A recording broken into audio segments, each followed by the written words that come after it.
Okay, devotees, please, everyone settle down.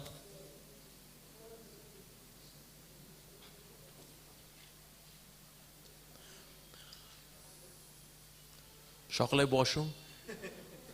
Hare Krishna. So today we are very, very fortunate that we have got two very exalted Vaishnavas from USA. One is His Grace Shyam Krishna Prabhuji. Where is Prabhuji? Who was here? He was there with us. Is he here now? Oh, there he is, Prabhuji. So Prabhuji is a surgeon and Prabhuji is a very senior disciple of His Holiness Gopal Krishna Maharaj. So Prabhuji is amongst us. So we are very, very fortunate to have His Grace Shyam Krishna Prabhuji. Haribo. Also we have His Grace Nitya Krishna Prabhuji. So Prabhuji, if you see in terms of his career qualification, my God, Prabhuji is very, very learned. Prabhuji, he teaches MBA students in Michigan University. And he's also co-founder Prabhuji of Vidya Capital, right? Vidya Capital and Dental, what was that? Seva Dental. Wow, what a name, Seva Dental. Gradually to make them transcendental. That's really wonderful. And so that is, Prabhuji is expert in terms of his career knowledge, material knowledge, worldly knowledge. He's very equipped. He teaches some of the very senior students. And also in terms of spiritual education, Prabhuji is very learned. Prabhuji teaches Bhakti Vriksha leaders. He's not just Bhakti Vriksha leader. He teaches Bhakti Vriksha leaders. So he's a leader of the leaders, actually. So that way Prabhuji is very learned. Prabhuji also teaches Bhakti Shastri in case somebody wants to learn Bhakti Shastri. The Shastras deeply, systematically. So that way Prabhuji is also very learned and he's helping so many devotees in USA. Prabhuji is from Detroit. That's historical temple actually. How Detroit temple came, we have read in Prabhupada Leelamrit. But so from that historical temple, Prabhuji is coming to bless all of us. And yesterday His Holiness Gopal Krishna Maharaj especially called me. He said, Moglira, tomorrow two very important devotees are coming. Take care of them nicely. So usually when devotees come, we don't receive a call from Maharaj. But Nitya Krishna Prabhuji and Shyam Krishna, as they arrived here, so yesterday Maharaj called me specifically. So we can understand how important these devotees are and how much Maharaj loves them. So we are feeling so fortunate to have their association amongst us. And who has brought them here? Ajay Gaurang Prabhu. Ajay Gaurang Prabhu, very, I would say, intimate associate of His Holiness Gopal Krishna Maharaj. He is an insider actually. The way he serves Maharaj, oh my God. He actually serves Maharaj as servant, of course, but as a servant also like a father. The way he makes Maharaj wear a cap, the way he makes Maharaj wear socks. लगता है ये तो मतलब स्नेह से प्यार करते हैं महाराज को. So Ajay Gaurang Prabhu has been serving for many, many years actually. His Holiness Gopal Krishna Maharaj. So we are so very fortunate to have such a lovely soul.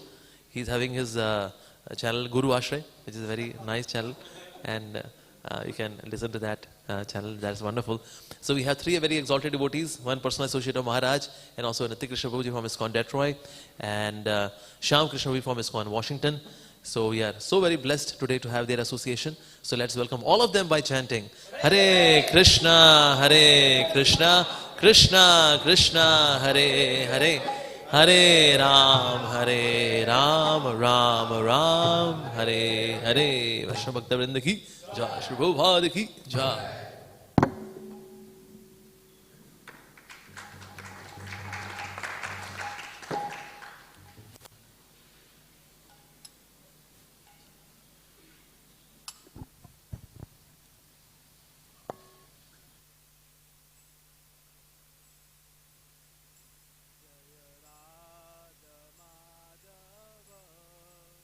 Kunja Bihari Radha Madhava Kunja Bihari Jaya Radha Madhava Kunja Bihari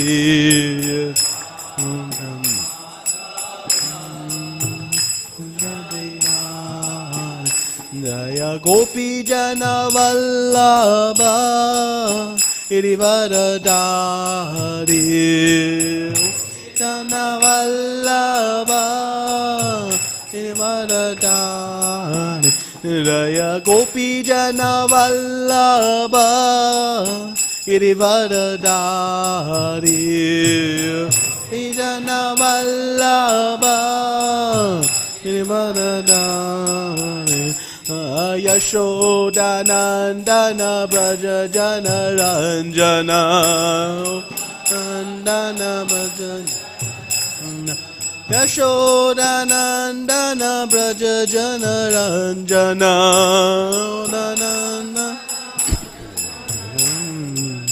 Yamuna Tira Vanachari Tira Vanachari Yamuna Tira Vanachari Tira Vanachari Raya Radha Madhava Unja Bihari Radha Madhava Unja Bihari Raya Radha Madhava Unja Bihari Radha Madhava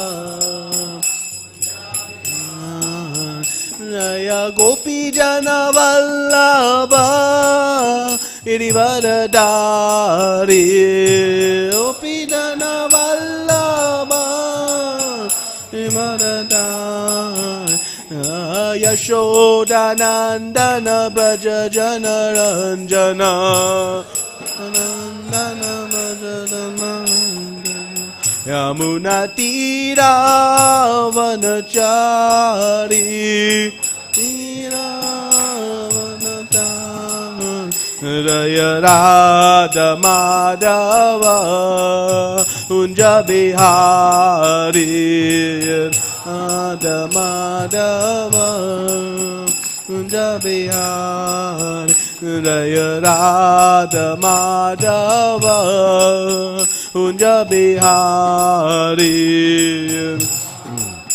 Madhava Unja Bihari Raya Radha Madhava Unja Bihari Radha Madhava Unja Bihari Jaya Prabhupada Jaya Prabhupada Jaya Prabhupada Jaya Prabhupada Prabhupada Prabhupada Prabhupada Jaya Prabhupada Prabhupada Prabhupada Prabhupada Jaya Jaya Prabhupada Jaya Prabhupada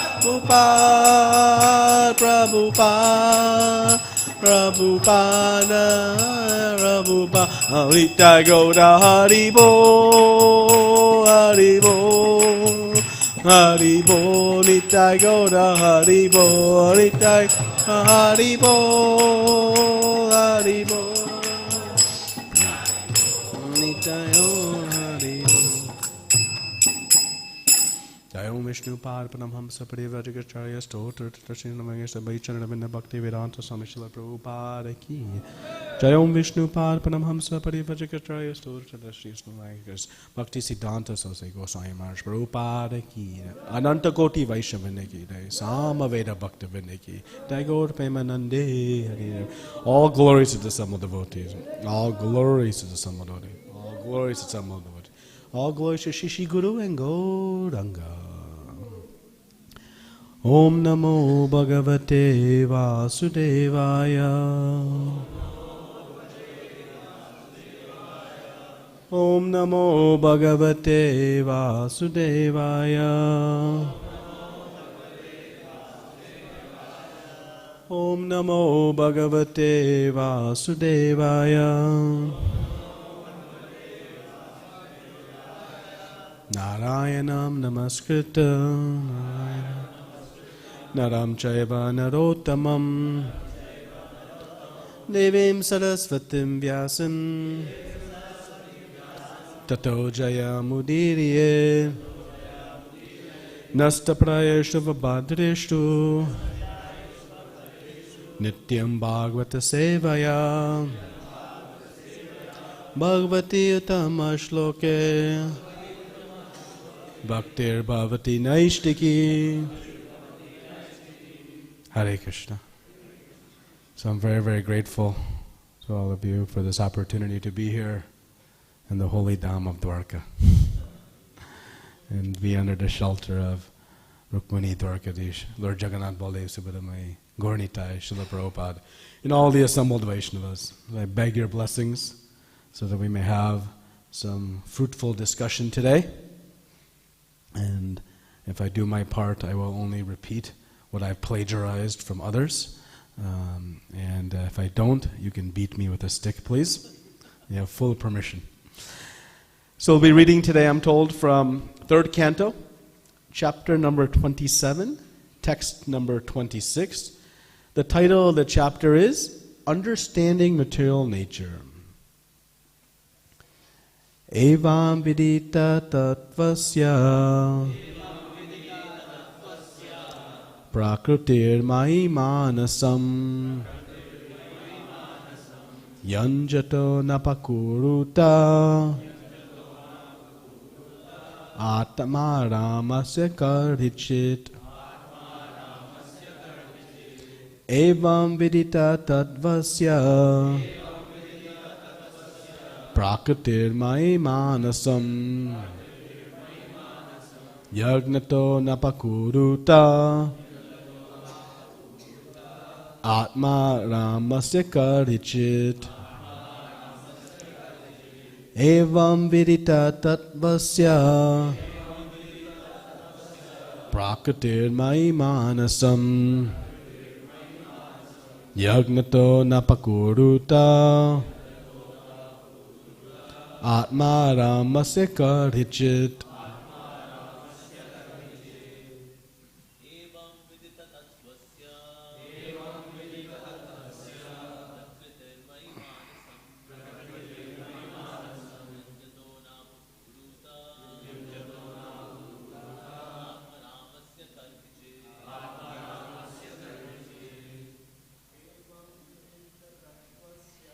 Evam vidita tattvasya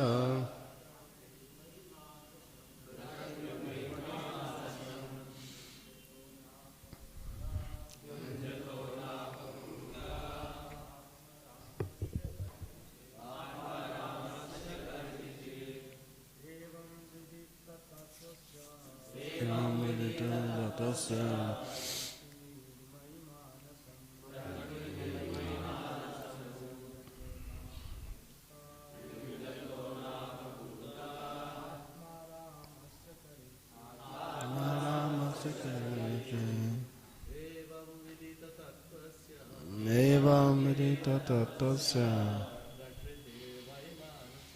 prakritir mai manasam yanjato napakuruta.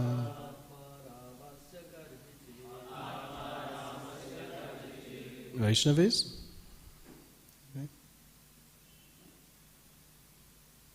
Oh. Okay. Evam, thus, viditi tattvasya, to one who knows the absolute truth, prakriti, material nature, mai, on me, manasam, the mind, yunjataha, fixing, na, not, apakurute, can do harm, atma aramasya, to one who rejoices in the self, harichit, at any time. Translation and purport by His Divine Grace, A.C. Bhaktivedanta Swami Srila Prabhupada. Srila Prabhupada ki. The influence of material nature cannot harm an enlightened soul, even though he engages in material activities, because he knows the truth of the Absolute, and his mind is fixed on the Supreme Personality of Godhead. Purport. Lord Kapila says that Mai Manasam, a devotee whose mind is always fixed upon the lotus feet of the Supreme Personality of Godhead, is called Atmarama, or Viditi Tattva. Atmarama means one who rejoices in the self, or one who enjoys in the spiritual atmosphere. Atma in the material sense means the body or the mind, but when referring to one whose mind is fixed on the lotus feet of the Supreme Lord, Atmarama means one who is fixed in spiritual activities in relationship with the Supreme Soul. The Supreme Soul is the personality of Godhead, and the individual soul is a living entity. When they engage in reciprocation of service and benediction, the living entity is said to be in the Atmarama position. This Atmarama position can be attained by one who knows the truth as it is. The truth is that the Supreme Personality of Godhead is the enjoyer, and the living entity are meant for His service and enjoyment. One who knows this truth and who tries to engage all resources in the service of the Lord escapes all material reactions and influences the modes of material nature. An example may be cited in this connection. Just as a materialist engages in constructing a big skyscraper, a devotee engages in constructing a big temple for Vishnu.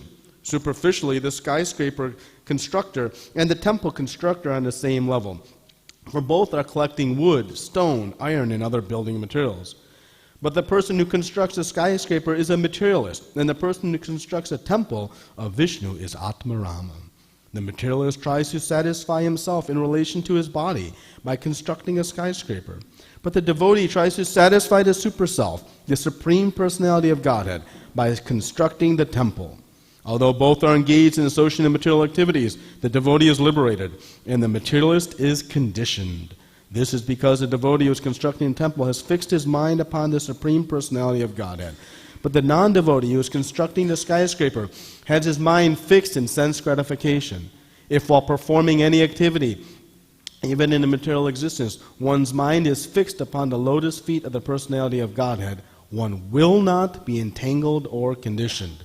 The worker in devotional service in full Krishna consciousness is always independent of the influence of the material nature.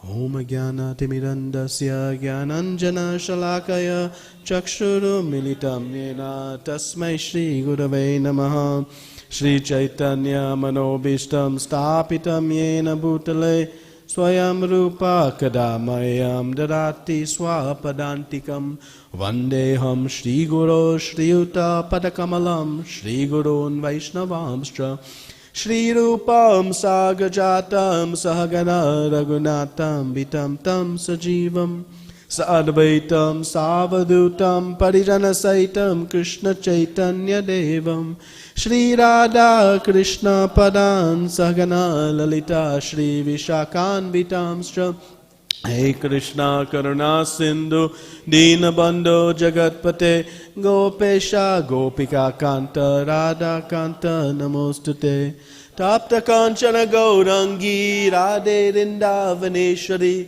Vrishabhanu Sute Devi Pranamami Hari Priye Vancha Kalpa Trubhyascha Krupa Sindhu Bhevata Patitanam Pavanebhyo Vaishnavebhyo Namo Namaha Jai Shri Krishna Chaitanya Prabhu Nityananda Shri Advaita Gadadara Shri Vasadi Gaura Bhaktavinda Hare Krishna Krishna Krishna Hare Hare Hare Rama Rama Rama Hare Hare Hare Krishna. So I forgot to have everyone repeat the verse, so you can repeat the verse. The influence of material nature cannot harm an enlightened soul, even though he engages in material activities, because he knows the truth of the Absolute, and his mind is fixed on the Supreme Personality of Godhead. So this chapter again is entitled Understanding Material Nature. And the context here is Mother Devahuti has asked the question, does the material nature ever give release? Does it relinquish its grip on the soul? And Lord Kapila has answered that yes, by fixed and determined devotional service, one can become free from the influence of the modes of material nature. So Krishna has given us some assurance that even in this material world, one can be liberated. Often we think of liberation as some geographic destination, going from this place to that. But actually liberation means to become free from the influence of the modes of material nature. It is freeing our consciousness from the influence of the modes. And thus Rupa Goswami explains that one can be jivan mukta. One can be liberated even in this material body, even within this material world. So this liberation that we speak of, it is more about consciousness. It is not about moving our destination from here to there. And it is becoming free from the modes. So, bhakti, we can compare it to like a giant umbrella. When it is raining outside, there is nothing you can do to stop the rain.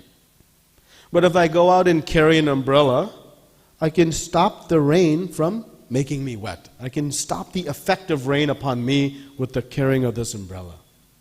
So bhakti is like that. We cannot stop the forces of material nature, the things that are going to happen from time to time. But by taking to the process of devotional service, I can insulate myself from the effects of the material nature on me. So there's like this giant umbrella, devotional service, that we carry with us. And so today I thought we could discuss 3 things, with your permission. So how to be protected from the material nature, Krishna gives, or Lord Kapila is giving 2 main ingredients in this verse. He says one must know the truth of the Absolute. So let's discuss a little bit about knowing the truth. And then 2, that the mind must be fixed on the Supreme Personality of Godhead. So we'll talk about how to fix the mind in Krishna. Anybody finds it easy to control the mind? It is quite erratic, at least speaking for myself only. And then we'll talk about building skyscrapers. Since all of you are building a skyscraper here, a very wonderful temple, very poetic that I'm speaking on this verse, having just toured your amazing temple a couple days ago with Prabhuji's guidance. So we'll talk about building temples versus building skyscrapers and how to work within the material world fully protected from the influence of material nature. So we can, hopefully, as time permits, we'll talk about these 3 things. So what is the truth? What is the absolute truth? In America we say there's only 2 certainties, death and taxes. But we're going to come to the transcendental truth. What is the absolute truth? So in order to hear this, we have to brace ourselves because our ego is going to be shattered. And Srila Prabhupada writes in this purport a very powerful statement, but it's going to hurt, at least for me, full of ego.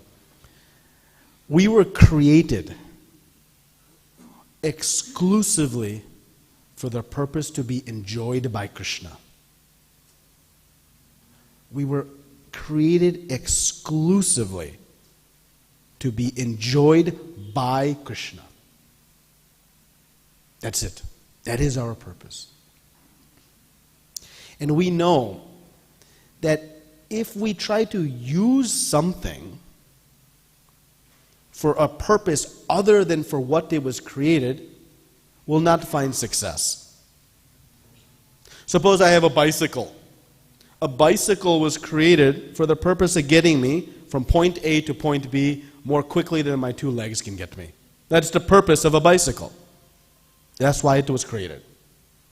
Now, if I try to use this bicycle for the purpose of trying to sleep, will I find any success? Sure, I might get a moment, but that's not what it was made for. So as foolish as it is to suggest or to attempt to try to use the bicycle as a place to sleep, this is like the conditioned soul, the soul trying to find happiness in the material world. It was not made for that purpose. We were made simply to be enjoyed by Krishna. And so if we try to experience our life in any other way, separate from this singular purpose, we'll always be left frustrated, disappointed, and full of anxiety. So this is the absolute truth. This is the truth. That this is my only purpose.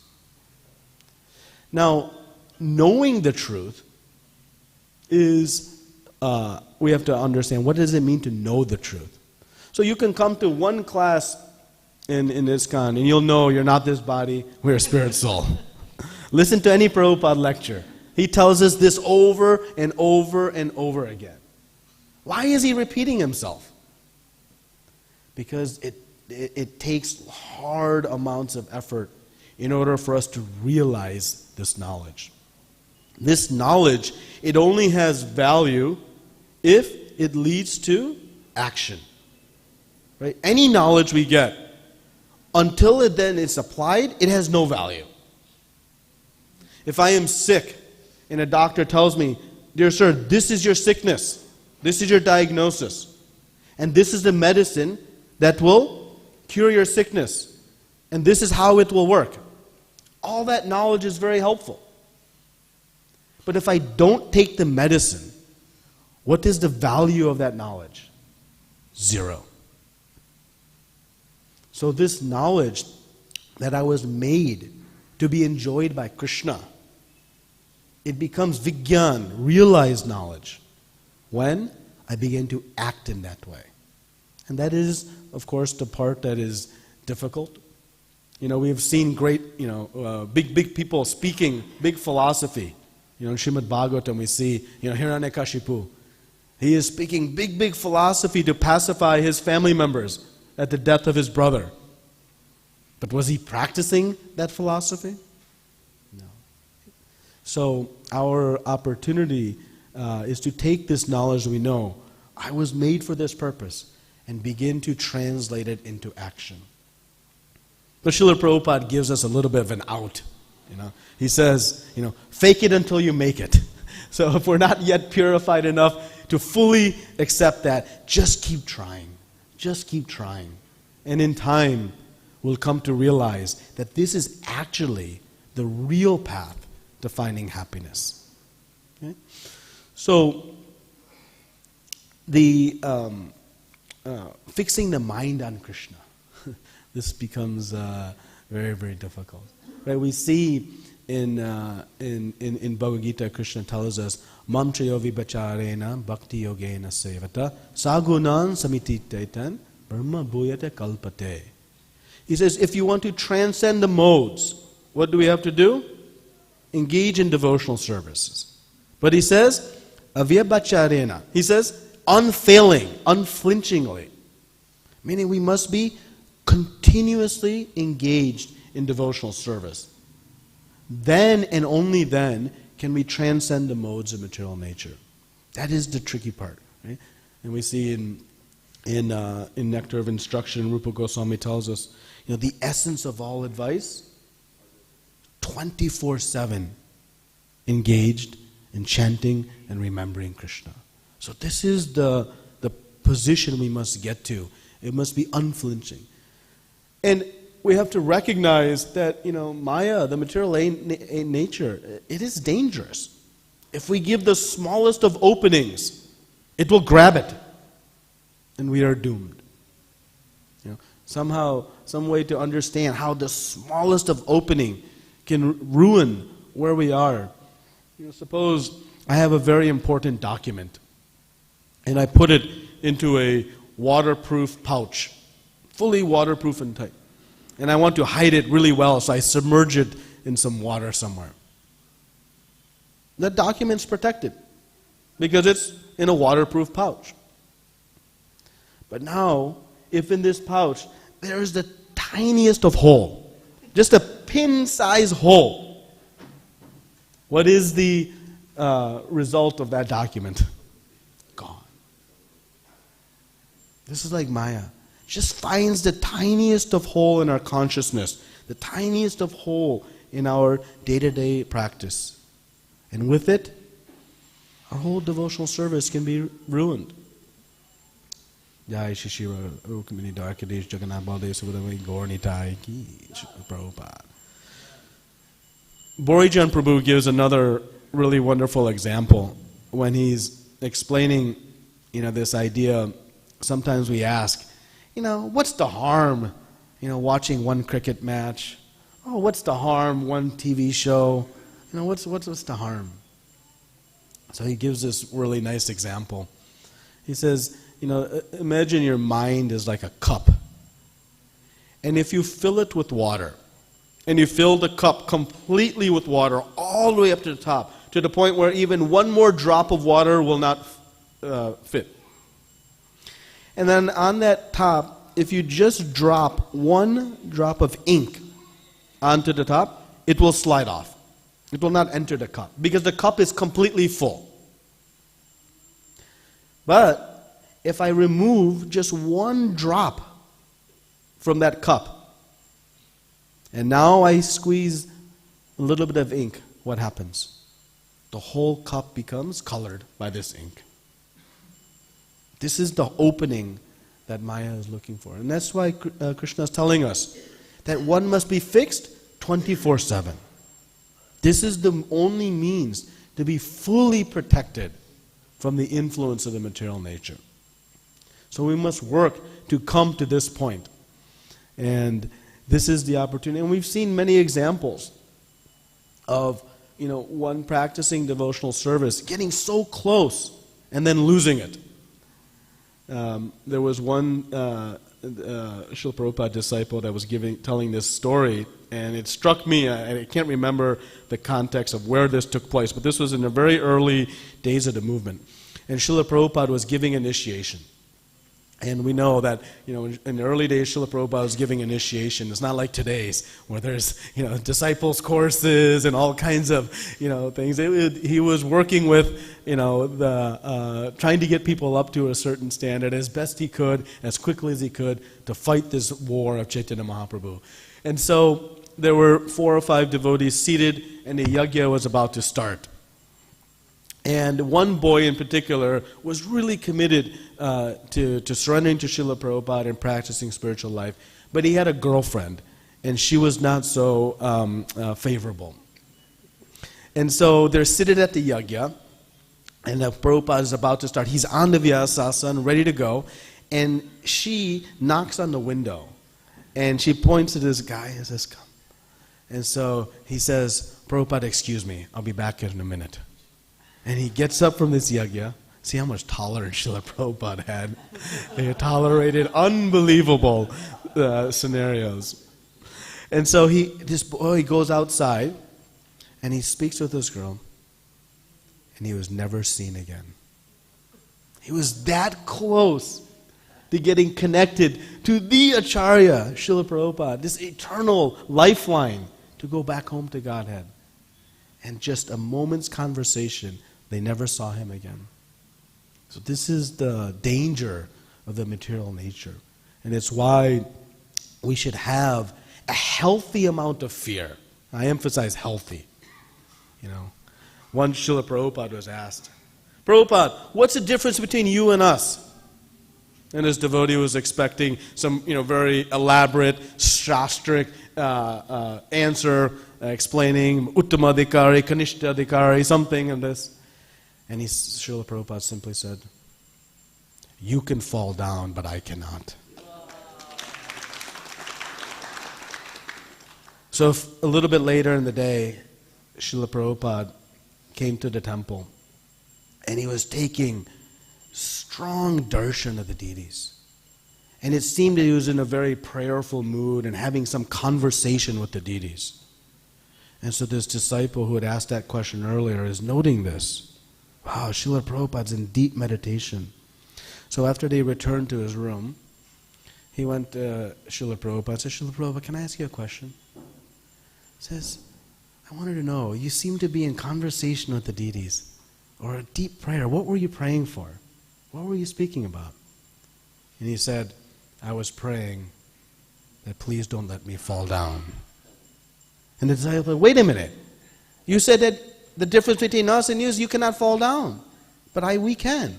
And he says, "Now you know why." Even Srila Prabhupada himself would pray to the deities, "Don't let me become overcome by material nature."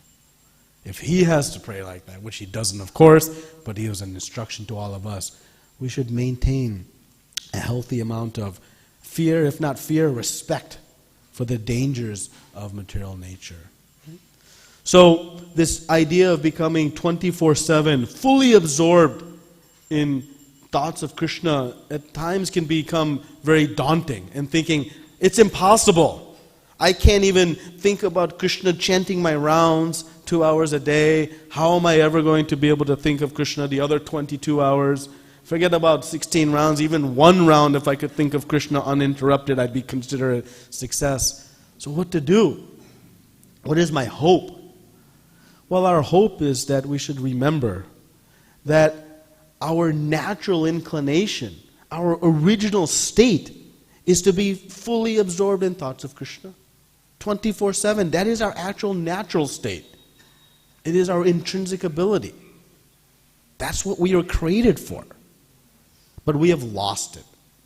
See, if somebody says, hey, go out and become a world-class cricketer, I can say, well, that's not in my nature. That's impossible. I don't have the physical attributes to be able to do that. But our opportunity or ability to remain 24/7 absorbed in Krishna, that is actually was our original position, and we have simply lost it.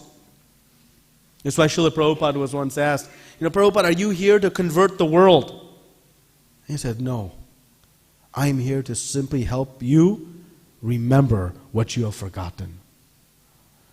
So this opportunity to meditate on Krishna 24/7, while it may seem very daunting and maybe in some ways impossible, remember, we once had it. That is actually our original state. And through the practice of good sadhana, we are simply reawakening this opportunity, reawakening this ability.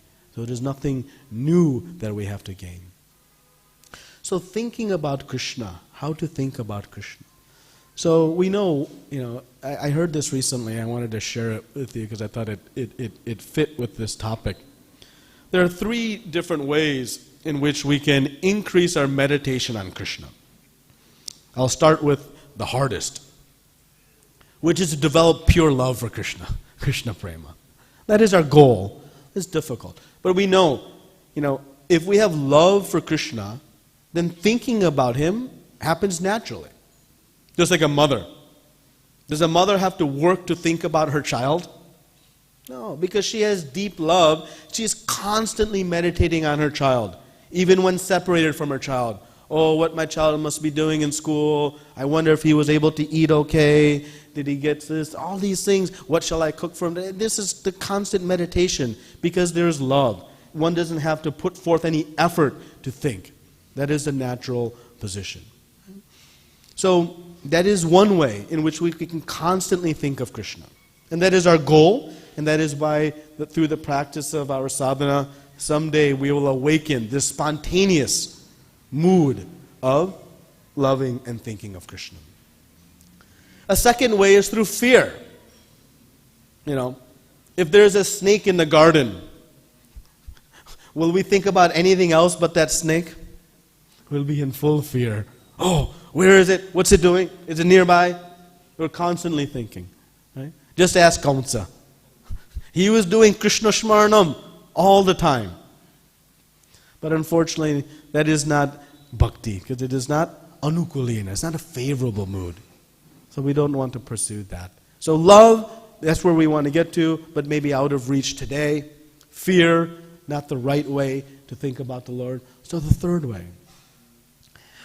When we have a need, our mind naturally gravitates towards it. Suppose I have a need, I am thirsty, I want some water.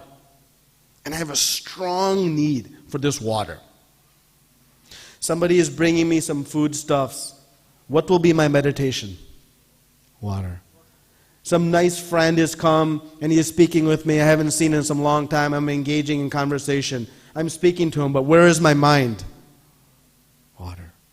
Right? So when we have a strong need for something, actually the mind naturally gravitates towards that. So if we can try to inculcate in our consciousness how much we are fully dependent on Krishna, how much we actually need Him. Actually, we can do nothing without Krishna's mercy. We have full need. So by increasing this realization that every step I take in this world, it is by the mercy of the Lord. How much I need Krishna? Every breath I take, how is that oxygen getting into the bloodstream and fueling all the cells within my body to perform various actions? Are any of us doing that? Are we doing it? No. Who is doing it? It is Krishna, through the arrangement of material nature. So from the smallest of activities, we can see that we are fully in need of Krishna. And by meditating on this, it can help us to increase our consciousness of thinking of the Supreme Lord while we are developing the purification of heart to awaken this pure love. That is where we'll get to. But in the interim step, this is just one way that we can try to increase our meditation by increasing our awareness of how we are fully dependent on the Supreme Lord. So now let us talk about the third agenda item today. What is real renunciation? How to build skyscrapers and remain untouched by the material nature. So we see in Nectar Devotion this verse, Nashaktasya vicharam yatharam upayinjate nirbandha Krishna sambandhe yuktam vairagya uchyate. Yukta vairagya. What is real renunciation? Real renunciation means to renounce the desire for sense enjoyment. It is not to renounce the material world. Real renunciation means to use whatever facilities there are in the material world for the pleasure of Krishna, not for the pleasure of the self. Actually, every day we wake up, we have only two choices. Either I'm going to serve my senses, or I'm going to serve Krishna's senses. Those are the only two choices I have. And the outcome of each is clear. If I choose to serve my senses, the result will be full suffering and misery. And if I choose to serve Krishna's senses, eternal bliss and happiness. But this is the actual only two options we have. And so, Krishna is telling us that we must renounce the desire to try to enjoy our senses independent of Krishna. Why? Because we weren't made for that purpose. Our purpose was to be enjoyed by Krishna. And so the devotee knows how to very intelligently utilize all the resources of the world in the service of Krishna. This is real renunciation. And the beauty of working for Krishna and not for ourselves, there are many, many advantages to it. It is the only means to find happiness, but there are also many, many advantages to working for Krishna and not for ourselves. The first is, whether success or failure, that's not our problem. That's Krishna's situation. What is our concern? Did I put in my best effort? The result is Krishna's. When I'm working for the Lord, whether something happens and manifests or not, that is Krishna's result. And so I can detach from this anxiety of the outcome and simply focus on, did I put forth my effort? We go out in book distribution. My concern should not be how many books went. More, how many hours I spent trying my sincerest, trying my best, and not letting the result sap or deteriorate our energy. Because that is Krishna's situation. Actually, what is failure? There is no such thing as failure. When we perceive failure, that is simply our plan not aligning with Krishna's plan. Because Krishna's plan reigns supreme and it is perfect. So when we perceive some failure, it is simply my plan has not aligned with Krishna's plan. The devotee realizes that, okay, if what I wanted didn't manifest, that's good. Why? Because Krishna has a better plan for me. He has a better plan for me. And that is why a devotee can remain determined, utsahan, fully enthusiastic, whether the results are happening or not. We have to look no further than just read Lilamrita. Prabhupada, how much apparent failure he encountered, step after step, particularly before he even came to the U.S. But he remained fully enthusiastic because that was Krishna's plan. Krishna had the best plan. And how did Krishna's plan work out in the end? We are all the beneficiary of it. We are all the benefit. Imagine if Srila Prabhupada was attached to the result and said, this isn't working, let me try something else. Where we would all be. Doomed. Doomed. So this is how the devotee works. They become fully liberated. Just put forth the best effort and let Krishna decide. And the devotee understands that I am fully maintained by Krishna. You know, in the 6 principles of Sharanagati, in the 6 principles of surrender, the 4th principle is that one has full understanding that they are 100% maintained by Krishna. They have no other source of maintenance. You know, sometimes we think, no, my material endeavor, that is how I'm maintained. I knew this one gentleman. He was a very, very successful businessman. He built an extraordinary import business, importing these very unique products, and he was selling them. And he sold his company for $200 million. I don't know how many rupees that is, but it's a lot. It's a lot. $200 million he sold it. So his material endeavor led to his success, no? And he was set for life. 3 days after he sold the business, he had a major heart attack and died. Sometimes I think, you know, my endeavor is required for my success. My success is required for my maintenance. Our maintenance, our existence here is fully dependent on the mercy of Krishna. And so the devotee enthusiastically depends on Krishna. Let me ask you a question. Who is it better to depend on? Ourselves, who are fully fallible, or to depend on the infallible, unlimited, Supreme Personality of Godhead, Lord Krishna? Where is the better place for us to put our faith in maintenance? Ourselves or the Supreme Lord? Krishna gives us assurance after assurance. In the Bhagavad Gita, he tells us, to my exclusive devotee, I carry what they lack and preserve what they have. He says, I'll even carry what you don't have. You don't have to carry it yourself. This much love Krishna has for his pure devotee. So this is the understanding by which the devotee works in the material world. They work and they use all the facilities of the world. But they understand it is ultimately Krishna's doing. Krishna's manufacturing. His process. And if it works, great. And if it doesn't work, equally great. Because that is Krishna's plan unfolding. So this is real renunciation and the opportunity we have. So this verse, again, just to summarize, is telling us how to become insulated, protected from the influence of the material nature. We must first know, don't ride a bike and try to sleep on it.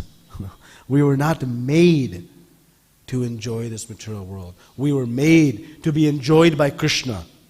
This is the truth that we must bring into our consciousness and translate into our action. If we do that, we'll be protected from the material nature. 2, we must work to bring our mind 24/7 in thought of Krishna, in meditation on Krishna. Don't let even a small pinhole enter into our mind and thought process, because the smallest of opening can destroy everything. So the next time we ask ourselves, oh, what's the harm with this activity? Remember, this is the harm. And real renunciation is not to stop action, not to renounce the material world. It is to simply renounce the material world for one's own sense enjoyment and to work exclusively for the pleasure of Krishna, using whatever ability we have and whatever resources we have to build an extraordinary, illustrious, grand temple for Rukmini Dwarkadish. Thank you very much. Srila Prabhupada ki jai. Ananta Koti Vaishnavinda ki jai. We have some time for some comments, corrections, questions, discussion.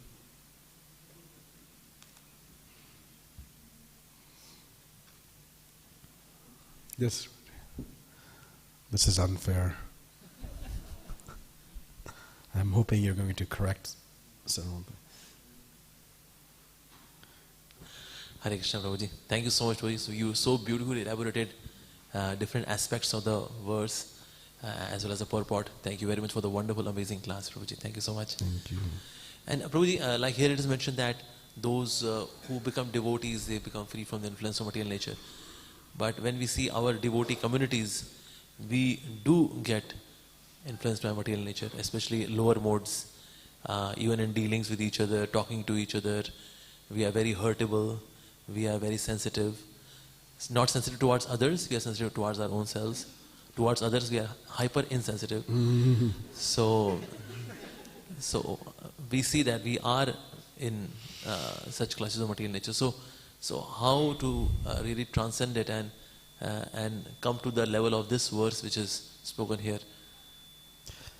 Yeah, of course, Prabhuji is asking a question. He preaches on much better than I can ever attempt to or even pretend to. But for my own purification, he's asking me. If you go to the tennis court and you start hitting tennis balls, you want the ball to go this way. But the first times you hit the ball, where does the ball go? This way, up, behind you sometimes, over the fence, everywhere. So what do? You keep practicing. Keep practicing. Keep practicing. But we don't just practice blindly. If we really want to get good, what do? We get a coach. We get somebody to teach us. And we practice and we analyze and we observe. Okay, what am I doing right? What am I doing wrong? And we be introspective.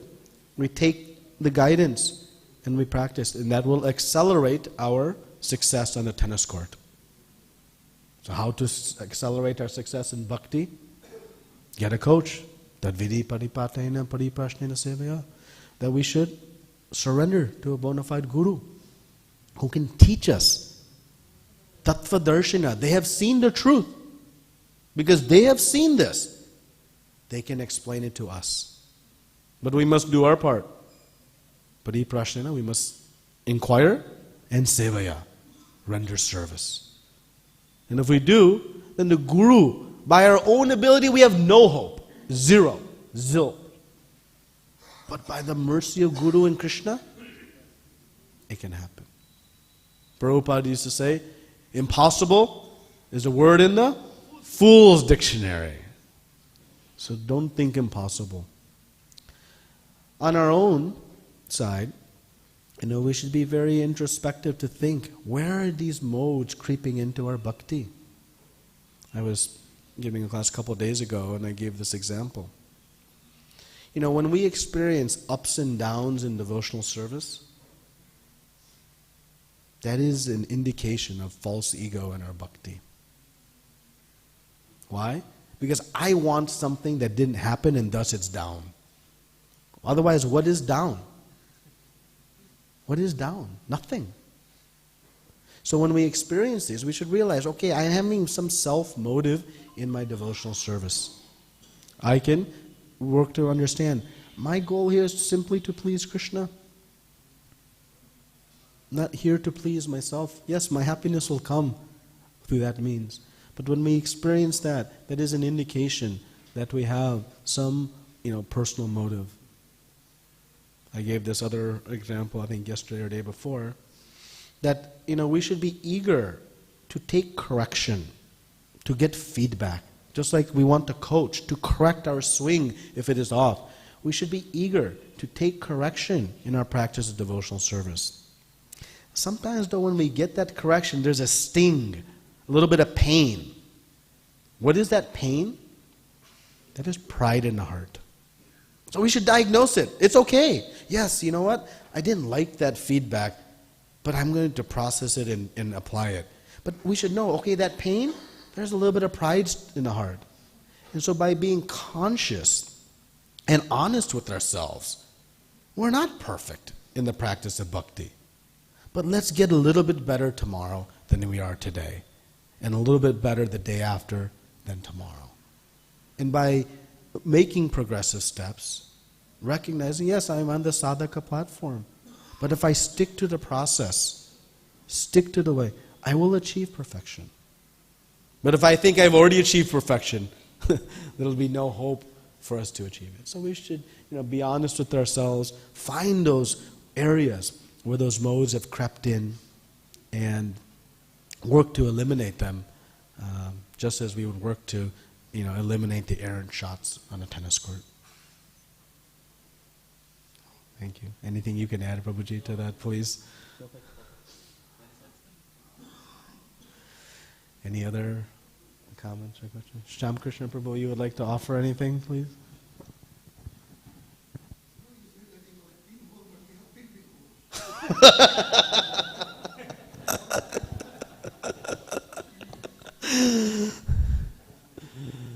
Close the holes of the good devotee association. I have a question.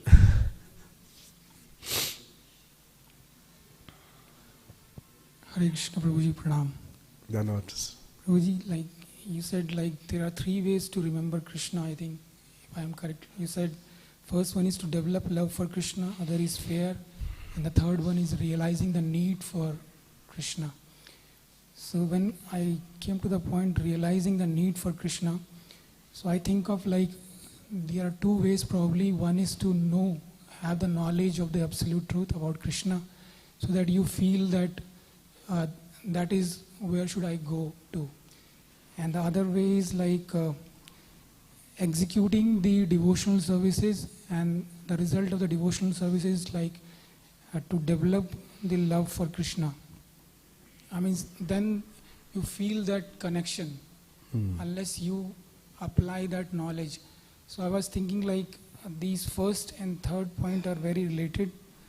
You gave the example of thirsty. Thirsty comes what is very natural. You don't have to make extra efforts to have that. It automatically comes in.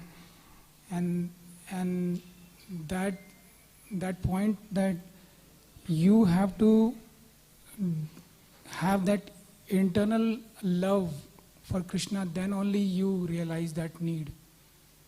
So it is fully dependent on the love. That is True. Third and first are very interrelated. Interconnected. Yes, in many ways they are. If you see how Krishna, in speaking the Bhagavad Gita, as he enters the second section of Bhagavad Gita, which is the topic of Ananya Bhakti, pure devotional service. How does he begin that section?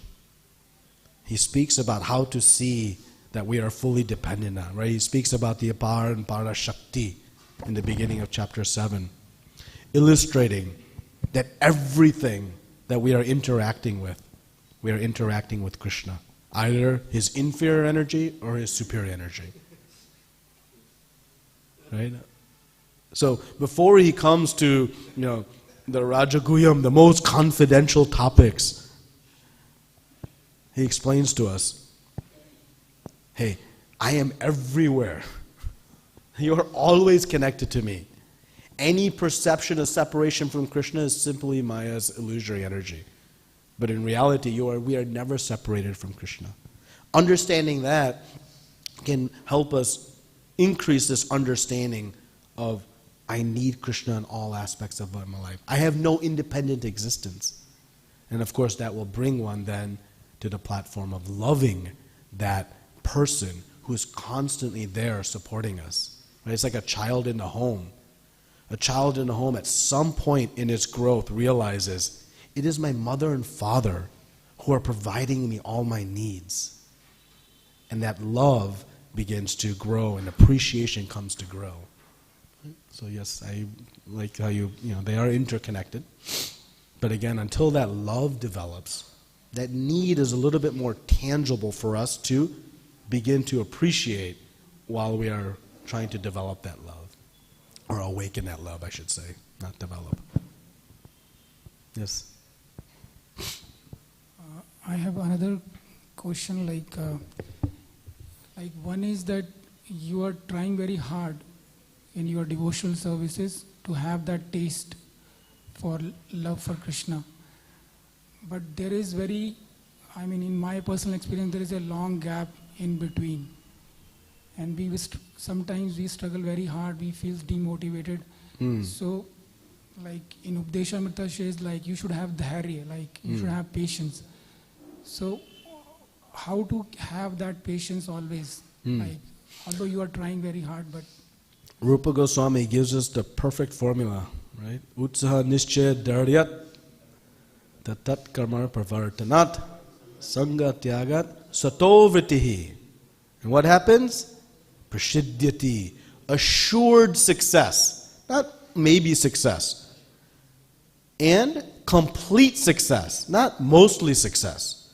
He says you're assured complete success by these 6 factors. So we have to be enthusiastic. We have to endeavor with intelligence. We don't accomplish anything without our endeavor. But we should be nischayad, confident. And we should be confident in 2 things. One, that it is through Krishna consciousness that is the only means for me to find success in life. There is no other means. I should have full confidence in that. And 2, Krishna's mercy will come. I can't do it on my own, but Krishna's mercy will come. So we should be confident in these 2 things. So this confidence, it fuels enthusiasm. It makes us more enthusiastic. Right? The more confident I am that if I attend class, I'll get gulab jamuns after class, this hall would be full. Right? So the more confident I am, that happens. So the more confident I am in these 2 things, the more enthusiastic I'll be. Now, patience. If I have confidence, I'm willing to wait for that great result. So that patience, it sustains enthusiasm. Confidence fuels it, patience sustains it. Because I know, hey, I'm on the right path. It's just going to take some time. Now we look at our time and say, hey, I've had my hand in this bead bag for 1 year, 2 years, 10 years, read a few books, nothing happened. We have been swimming in this material world for millions and millions of lifetimes. It will take a little bit of time to undo all the anarthas and all the contamination that we acquired. But at the same time, Rupa Goswami gives us the 2-part formula. If we want to, add rocket fuel to our progress in spiritual life, we have to have intense greed for it. We should be begging. As a small child begs for a piece of candy, we should be begging to Krishna, please awaken my Krishna prema. And 2, we need utmost humility. Utmost humility to recognize that it is only by the mercy of Guru and Krishna it can happen. As Chaitanya Mahaprabhu tells us, how to do Kirtaniya Sadahari? You can only chant constantly if we are humble, tolerant, amani namani, offering respects and expecting none in return. So if we have this intense greed for it and this humility, we'll make rapid progress. But in the meantime, remain patient and confident and put forth your effort. It's guaranteed to work. It will work. Hare Krishna. Any other? Yes, Prabhuji? We have time for one more, Prabhu? Oh, okay. I know. Hare Krishna, thank you, Prabhuji. It was such a nice class. Hare Krishna. Where we are lacking and we should improve. Prabhuji, question is that it's a bit attached to that question, but it's more of a personal question. Like, you told that if one किसी को बताया जाए, like someone tell about what is being done for him, like then sometimes someone changes. The Lord तो भगवान तो बोलते नहीं, another guru tells, like someone is not following certain things. So is it in family one can speak to a child like this, na, to show the importance of what is being done? Sometimes children are not following like certain things. So sometimes to shake them, we say that ये हो रहा है, ये किया जा रहा है तुम्हारे लिए, and then is it okay or not? I want to. I'm not sure I followed the question. Can you maybe rephrase it for me? Question is like but children, we have a children like a rasta.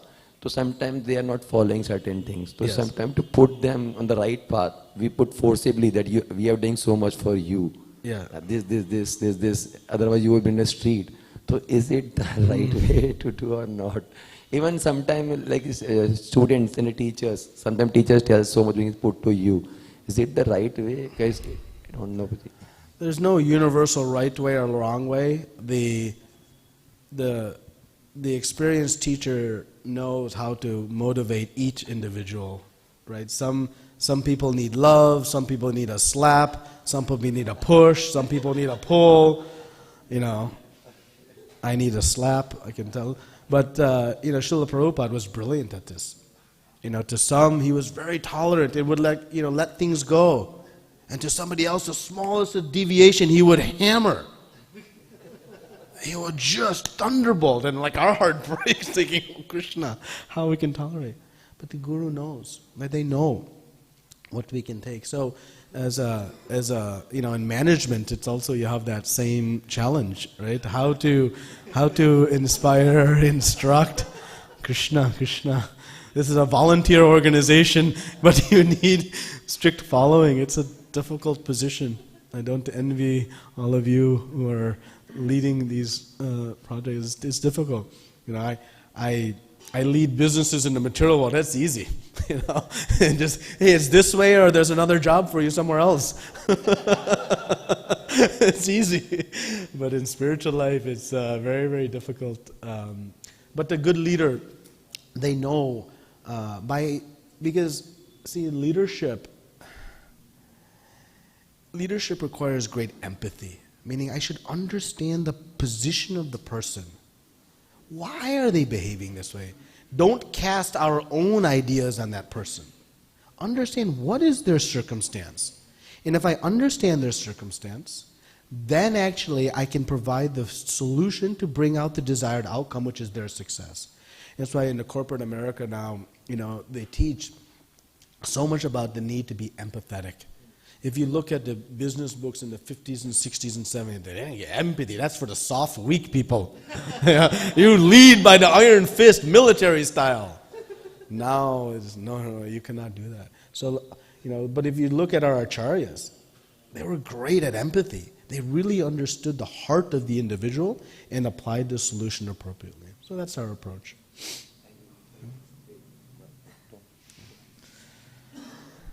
Anything else? We end here? Yes, Prabhuji. Atmaram. What is the meaning of Atmaram, and can you explain and how to apply the Atmaram in our life? Atmaram in essence means that I am self-satisfied. I'm satisfied with the self. My happiness comes from understanding my relationship with Krishna. My happiness is not dependent on any other material circumstance. So whether the stock market is up or the stock market is down, I am happy in my relationship with Krishna. Whether it is raining or cold, whether somebody is glorifying me or somebody is criticizing me, I am fully self-satisfied. It's a very powerful position to be in because we become in control. Nothing else can impact my contentment and happiness because I know I was made by my beloved Lord, and that relationship is eternal. Nothing can take that away. That is, again, some understanding of what this Atmarama means, that it is you see, any material activity we do, we are dependent on so many external factors for it to be successful. I go to some beach vacation, and what happens when it rains? I'm unhappy. The kids get sick, I'm unhappy. The hotel is booked. My attempt is dependent on so many things out of my control. Atma Rama means my happiness. It's from within. It is based on my relationship with Krishna, which is unbreakable. That's why Prahlad Maharaj, was he Atma Rama? In the circumstance of unimaginable difficulties. Peace, no fear. Krishna Prabhuji, is there a difference in Brahmabhut, Prasannatma and Atmarama? Brahmabhut and Atmarama is different or it's the same? It's similar. Brahmabhut is becoming self-realized, realizing the self. And then Prasannatma. One becomes joyful when one reveals the self. Right? Atmarama means that I understand my relationship and that is the source of my happiness. That my happiness comes from that relationship with Krishna. Well, yes, they are connected. But in that verse, Brahmabhuta Prasannatma, the point is that when I become self-realized, then I become fully joyful. No more hankering, no more lamenting manifests. And from there, Mad Bhaktim Labhate, the pure devotional service begins. It's okay? Thank you, Prabhuji. Hare Krishna.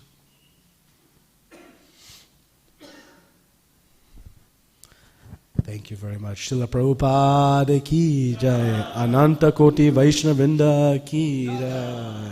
Sri Dwarka Yatra Kiri. Hare Krishna.